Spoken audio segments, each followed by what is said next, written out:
Si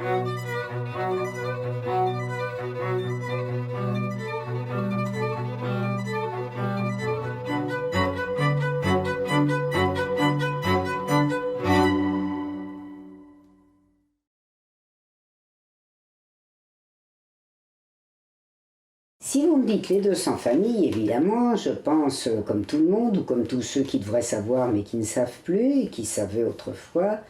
que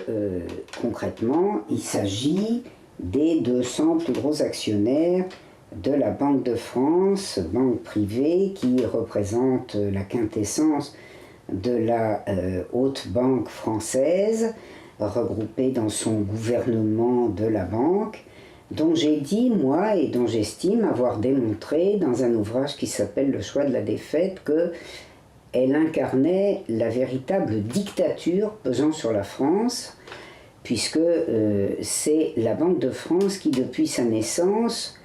en 1802, comme gage de reconnaissance du putschiste Napoléon Bonaparte à ses bailleurs de fonds du putsch,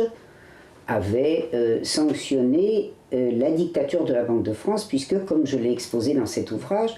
la Banque de France avait les moyens d'exercer sur les gouvernements français une dictature totale par le mécanisme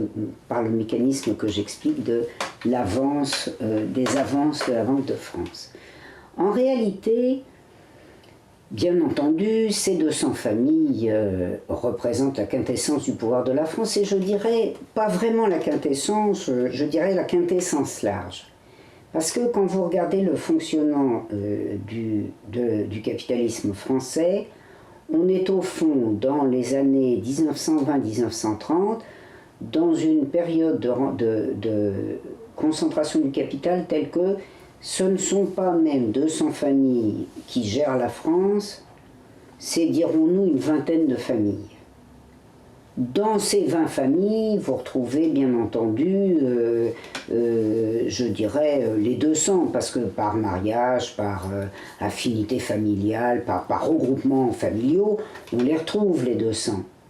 Mais grosso modo, ça incarne le pouvoir non seulement économique, mais politique, culturel, de presse, etc., le pouvoir tentaculaire du capital financier en France, dont il n'existe pas de meilleure représentation que... Il en est d'autres, mais à mon avis, pas de meilleure représentation que François de Wendel, qui est à la fois, dans les années 1920, président du comité des forges, du 7 rue de Madrid, c'est-à-dire du groupe des sidérurgistes et de l'industrie lourde français, qui a un rôle déterminant dans le jeune syndicat patronal français, qui en est même à une époque président de la Confédération générale de la production française, qui exerce sur la presse un pouvoir tutélaire, puisqu'il contrôle une partie énorme de la grande presse, en particulier pendant très longtemps par tiers avec le comité des assurances et le comité des houillères, le Temps, c'est-à-dire l'ancêtre du Monde. Et il illustre, mais je pourrais donner évidemment quelques familles de la sorte, mais enfin ça me semble vraiment le roi de France, hein. Il illustre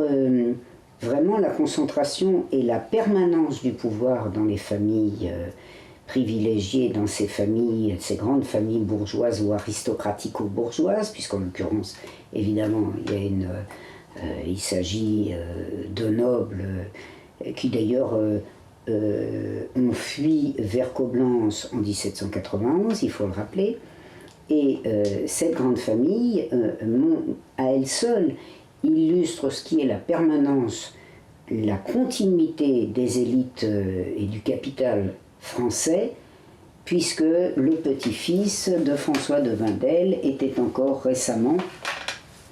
président de la mouture récente de la Confédération générale de la production française, c'est-à-dire du MEDEF que chacun connaît de nos jours.